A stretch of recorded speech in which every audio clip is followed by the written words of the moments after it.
Lalu kita bikin URL URI-nya untuk database. Dia punya dua kembalian, DB dan error. Kita kasih nama aja DB.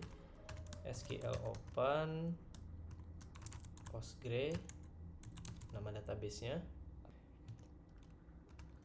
Lalu untuk usernya kita pakai Postgre karena kita samain ya waktu kita bikin database ya teman-teman.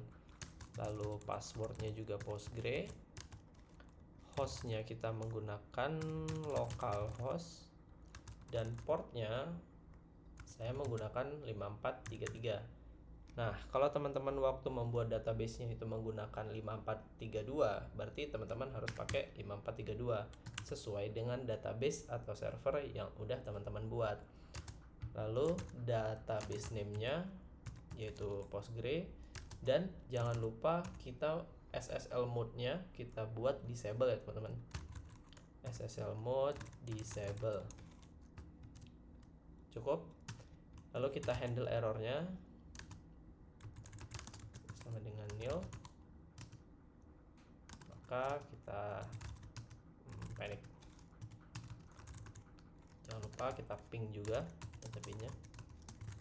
Oops. Sorry.